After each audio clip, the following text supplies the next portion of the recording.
Alright, I'm not here to waste your time, right? Because I don't usually do a twab video or something like that.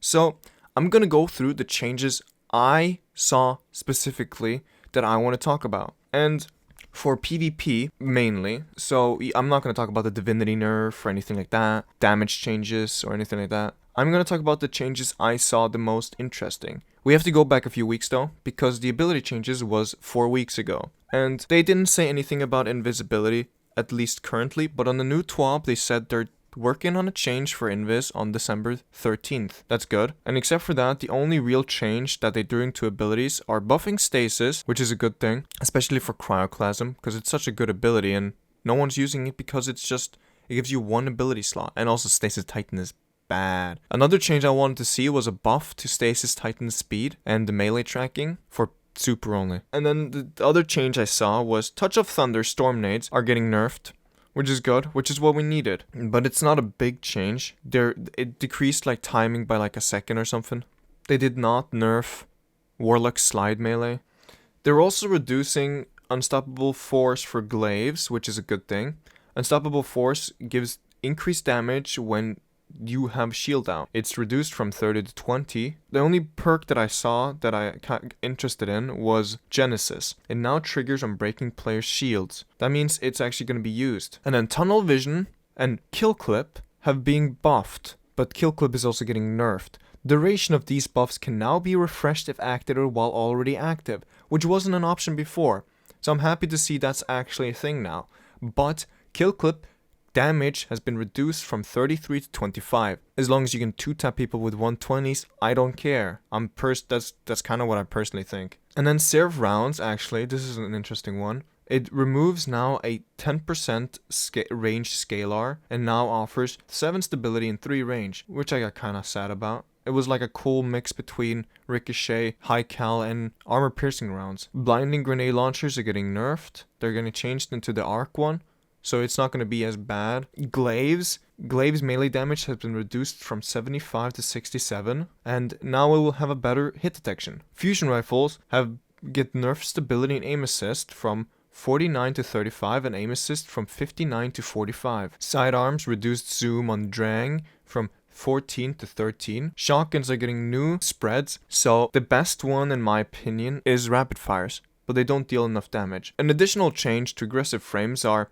fixed several shotguns that were using the incorrect intrinsic aggressive perk. All aggressives now will have an increase in fire rate after a kill, which is intended. There are a lot of enhanced perks getting changed, but none of them are really that big of a change to talk about. And then they're buffing Dead Messenger, by the way. So the fundamentals perk is on Dead Messenger, Hardlight, and Borealis, and now it gives you plus 25 handling and 5 range on Arc, plus 35 reload and 20% airborne effectiveness on Solar, and plus 20 stability and 10 aim assist on Void. G-Rabbit is getting slightly changed, it's not a big change. With a Horde, the Taken Portal duration is now reduced from 7.5 to 4.5 seconds. That's a big change. Basically, the Taken Ball that is dropped on the ground when you shoot with a Horde is now going away after 4.5 seconds instead of 7.5. This doesn't change the sticky. You know, when you stick someone, that will still be the same. Arbalest reduced body shot damage to match Lorenz driver. Forerunner reduced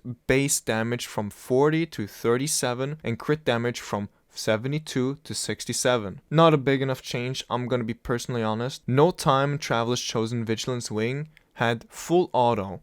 Now replaced with No Time has Feeding Frenzy, Traveler's Chosen has Surplus, and Vigilance Wing has Ensemble. DMT, we have fixed an issue where crit damage from Deadman's Tail were landing inconsistently. If you watch my Deadman's Tail video with Lion Rapids, you can see I can only hit body shots, depending on whether your aim was above or below the target. We also made some small changes to its base damage, which will apply to all 120 RPM Scout Rifles, and now prefers critical hits over body shots in hipfire mode if both types of targets are inside of the precision aim cone. Increased body shot damage from 46 to 57, reduced crit damage from 81 to 80. They're buffing Deadman's Tail, which is really cool. Any heavy sniper rifle in PvP, or in just in general, will have an increased airborne effectiveness up to 80, so Whisper and Darcy can hit air shots. The fourth horseman, this is big for me, has decreased recoil by 50%. Rat King, the radius required to activate its perk increased from 15 to 20 meters. And Legend of Acris has removed movement penalties. There are some exotic armor they changed, but the only one I care about are Gyrofalcon's Hulkobreck. Now, instead of getting a damage buff out of Invis, you will now get volatile rounds from exiting invisibility. So, now let's go through my personal problems with this TWAB. They did not say anything else about sidearms, pulse rifles, and SMGs. The reason I'm naming those three in specific is because pulse rifles are way too easy still to use from far away. You can't really challenge a pulse rifle still, but they are better to use now than they were when the season came out. And another weapon, SMGs are way too strong further away. Like, it can still challenge Hankins without a problem. It's supposed to be close range, not mid range. And then you have sidearms. Sidearms still has way too big of a range. Sidearms and SMGs range need to be reduced by a lot. I feel like 15 meters should be enough. And personally, this is the thing about my problems. They are saying they are working. Let me find it. They are saying a large rebalance of airborne effectiveness stats, making primary ammo weapons significantly more accurate while airborne without investment at all. Think Icarus level accuracy from before season 17. That's a good change. A really good change, because then you can see people actually hitting crits in the air. What a surprise. And then, the thing I didn't see anything about was movement. Shotgun sliding. Bungie really don't like to pick on shotguns because, yeah, people just love them too much. Sadly, we're still gonna have inconsistent shotgun slide, so an increased flinch. That's my problem. I feel like weapons shouldn't flinch so much as they do. If you peek down a lane from a pulse rifle, you're never gonna be able to hit him if you have a sniper. You cannot win a fight against a pulse rifle. That's what I do. If I ever have a pulse rifle and challenge a sniper, I'm just gonna teabag crouch and shoot him from across the map. I know he's not gonna hit.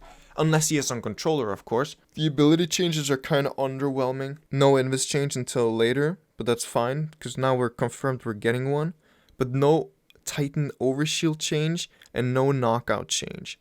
Neither Slide Arc Warlock, which is kind of disappointing because those were the most dominant abilities in PvP, still are and still will be, which is the issue. Knockout is way too strong. And then for the armor part, I wanted to see a slight Ophidian nerf if they were doing something with Knockout. I don't think range should be different depending on if you have an ability or something like that. Like, you should be able to increase damage, not increase range on your melee. That's how I look at it. So like Knockout, it can basically one-punch you if you have low resilience and taking slight damage. But they can also cross-map you with it, which is kind of ridiculous. Oh well, let me know what you think about the changes. And yeah, I'll see you around, my fellow men. And also, before you leave, I just wanted to say this. I'm going to be streaming a lot when the new season comes out. And it would mean a lot if you guys could pull up on, weekly reset. I'll be streaming Roblox until servers are up. And yeah, I'm gonna be grinding a lot of comp on stream. So if you want to come and watch me, just come over. And just don't forget to join my Discord, because Discord is very cool. And I love you all. And I'll see you around. Love you.